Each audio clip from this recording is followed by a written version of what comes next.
আমার দল বাংলাদেশ জাতীয়তাবাদী দল কেন্দ্রীয় নির্বাহী কমিটির পক্ষ থেকে সর্বোপরি মা মাটি মানুষের নেত্রী, আমাদের প্রিয় নেত্রী দেশনেত্রী বেগম খালেদা জিয়া, বিএনপির ভারপ্রাপ্ত চেয়ারম্যান দেশনায়ক তারেক রহমানের পক্ষ থেকে জানাই সালাম এবং শুভেচ্ছা। আসসালামু আলাইকুম রহমতুল্লাহি ওয়া বারাকাতুহু। গত 2 দিন ধরে শীত পড়া শুরু হয়েছে। সেই নির্বাচনে কোন দলকে আপনারা রাষ্ট্র পরিচালনার দায়িত্ব দিবেন, এটা কিন্তু বিবেচনার বিষয় আছে না?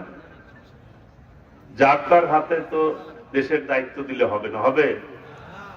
বিগত দিনে একটা সরকার ছিল, অবৈধ সরকার। সেই সরকার এই দেশের মানুষের উপরে জুলুম করেছে, নির্যাতন করেছে, খুন করেছে, আমাদের অসংখ্য নেতাদেরকে খুন করেছে, গুম করেছে, জেলে নির্যাতন করেছে। আমাদের প্রিয় নেত্রী দেশনেত্রী বেগম খালেদা জিয়াকে অন্যায়ভাবে 6 বছর কারাগারে রেখেছে, অসংখ্য আলেমদেরকে হত্যা করেছে, এতিম হাফেজদেরকে হত্যা করেছে 5ই মে শাপলা চত্বরে। অসংখ্য আলেমদেরকে জেলে নির্যাতন করেছে, রিমান্ডে নির্যাতন করেছে। আমি এই 17 বছরে প্রায় 5 বছরের অধিক জেল খেটেছি, জেলে নির্যাতন ভোগ করেছি। আমি একটানা 46 দিন রিমান্ডে ছিলাম। ওই সময় অসংখ্য আলেমগণ রিমান্ডে নির্যাতন ভোগ করেছে। একজন খুনি, নির্যাতনকারী, জুলুমকারী সরকার বিগত দিনে ক্ষমতায় ছিল। সেই রকম কি সরকার বাংলাদেশের মানুষ আর দেখতে চায়? দেখতে চায় না। কাজেই আগামী দিনে একটি সরকার হবে আপনাদের ভোটে। ভোটের মালিক কিন্তু আপনারা সবাই। আমারও যেরকম 1 ভোট, আপনিও কিন্তু 1 ভোটেরই মালিক। মা বোনেরা কথা শুনছেন, মা বোনেরাও 1 ভোটের মালিক। কাজেই সবাই মিলে একটি সুন্দর বাংলাদেশ যাতে হয়, সেই প্রত্যাশা কিন্তু সবার, তাই? আমরা শান্তিপ্রিয় মানুষ, আমরা শান্তি চাই, আমরা নৈরাজ্য চাই না, হানাহানি চাই না। আমরা সকলে মিলে আমরা এই দেশটা গড়ে তুলতে চাই, যেটি আমাদের ভারপ্রাপ্ত চেয়ারম্যান দেশনায়ক তারেক রহমান বলেছে, ভোট দিব ধানের শীষে, দেশ গড়ব মিলেমিশে। এই দেশটা আমাদের সবার, আমাদেরকে মিলেমিশেই গড়ে তুলতে হবে, কারো একার পক্ষে সম্ভব না। কাজেই সেই দেশ গড়ার ক্ষেত্রে আপনাদের সার্বিক সহযোগিতা চাই, দোয়া চাই। সবকিছুর মালিক কে? আল্লাহ রাব্বুল আলামিন। আল্লাহ যদি চায় আমি একটা কিছু হইতে পারবো, বা আমরা একটা কিছু হতে পারবো। আল্লাহ না চাইলে পারবো? তাহলে সবকিছুর মালিক হচ্ছে আল্লাহ। আমি যখন ওয়াজ মাহফিলে আসি, বিশেষ করে আলেম যারা আছে, বিজ্ঞ আলেমগণ, ইসলামী চিন্তাবিদগণ এবং হাফেজগণ, অনেক শিশু এতিমরা এই ওয়াজ মাহফিলে আসেন, আমার মা বোনেরা আছে, তাদের কাছ থেকে খাস দিলে দোয়া চাই। আপনারা দোয়া করলেই, আল্লাহ শুনলেই, তাহলে আমাদের একটা কিছু হওয়া সম্ভব, তাই না? তাছাড়া হওয়া সম্ভব? এই জন্য আমি আসলে আপনাদের কাছে খাস দিলে আমার জন্য দোয়া কামনা করছি। আমি যদি আল্লাহ রাব্বুল আলামিন যদি আমাকে কবুল করে, আমি যদি এই এলাকার প্রতিনিধি হিসাবে আপনাদের ভোটে নির্বাচিত হতে পারি।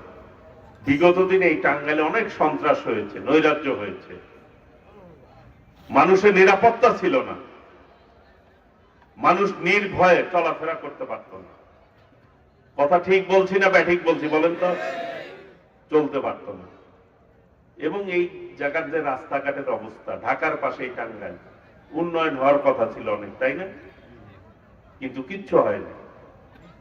তারা লুটপাট করেছে, আর সন্ত্রাসী করেছে, আর চাঁদাবাজি করেছে। ছোট ছোট কিশোরদেরকে কিশোর গ্যাং বানিয়ে তাদেরকে অপরাধের সাথে সম্পৃক্ত করেছে। সেই জায়গা থেকে উঠে এসে আমরা একটি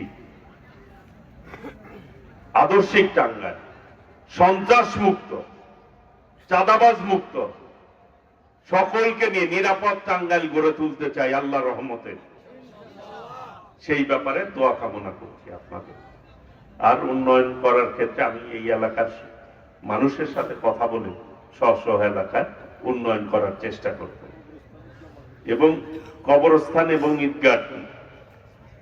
ঈদগাহ মাঠ, সেই মাঠের ব্যাপারে আমার পক্ষ থেকে আমি সর্বোচ্চ সহযোগিতা করব আল্লাহর রহমতে। যদি ঈদগাহ মাঠ, কবরস্থান, মসজিদ, মাদ্রাসা, স্কুল, কলেজ, রাস্তাঘাটের উন্নয়ন করতে পারি, তাহলে আমারই সবচেয়ে ভালো লাগবে। কারণ এই জায়গা থেকে মানুষ চলাচল করবে রাস্তাঘাটে, মসজিদে মুসল্লিরা নামাজ পড়বে, মাদ্রাসায় হাফেজগণরা হাফেজ পড়ে হাফেজ হবে। এই সব জায়গায় সহযোগিতা করতে পারলে সবচাইতে আনন্দ পাবো। একজন মুসলমান হিসাবে আল্লাহ রাব্বুল আলামিন যদি আমাকে কবুল করে, সবচেয়ে বেশি আনন্দ পাবো। আমি এই কাজগুলি সর্বোচ্চ আন্তরিকতা দিয়ে করার চেষ্টা করবো, ইনশাআল্লাহ করব। আমি সর্বশেষে আমাদের প্রিয় নেত্রী, দেশনেত্রী বেগম খালেদা জিয়া অসুস্থ অবস্থায় এবার কেয়ার হসপিটালে রয়েছে চিকিৎসাধীন। দয়া করে আমি সকলের কাছে আন্তরিকভাবে, দিল থেকে, অন্তর থেকে আমাদের প্রিয় নেত্রী, দেশনেত্রী বেগম খালেদা জিয়ার জন্য দোয়া কামনা করছি। আমাদের প্রিয় নেতা, বিএনপির ভারপ্রাপ্ত চেয়ারম্যান দেশনায়ক তারেক রহমানের জন্য দোয়া করবেন। আল্লাহ রাব্বুল আলামিন যাতে তাকে দ্রুত দেশে এসে দেশের নেতৃত্ব দেওয়ার তৌফিক দান করেন। এবং আমার জন্য খাস করে দোয়া কামনা করছি, আল্লাহ যাতে আমাকে এই এলাকার মানুষের খেদমতে কবুল করেন। সবাইকে ধন্যবাদ জানিয়ে, কালকে একটু বেশি ছিল, আজকে ওই যে 10টার পরে এখন একটু শীত বেশি, শীতে কিন্তু ওয়াজ জমে, তাই না? আপনারা কি ভালো আছেন? আলহামদুলিল্লাহ, আল্লাহ আমাদেরকে ভালো রেখেছেন। এইখানে আমরা ওয়াজে উপস্থিত হয়েছি, অনেক মানুষ আছে যারা অসুস্থ অবস্থায় বাসায় শুয়ে আছে, কারো হাত নাই, পা দিয়ে চলতে পারে না, কারো চোখ নাই, কানে শুনে না, কেউ কথাও বলতে পারে না।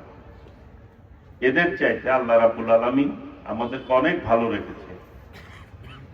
সুস্থতা হচ্ছে আল্লাহর সবচেয়ে বড় নিয়ামত। প্রিয় ভাইরা, আজকে 12ই ফেব্রুয়ারি বা ফেব্রুয়ারি প্রথমার্ধে রোজার পূর্বে একটি নির্বাচন হবে। সেই নির্বাচনকে উপলক্ষ করেই আমরা আপনাদের সামনে উপস্থিত হয়েছি। হুজুররা বয়ান করেন, সারা রাত ধরে আপনারা বয়ান শুনেন, সেই অনুযায়ী পথ চলবে, সেটা হুজুররা কিন্তু প্রত্যাশা করে। কারণ সারা রাত ধরে আপনি বয়ান শুনলেন, ফজরের নামাজ পড়লেন না, হবে? হবে না। কাজেই আমাদেরকে সবাইকে হুজুররা যে বয়ান করে সেই অনুযায়ী পথ চলা উচিত, নাকি?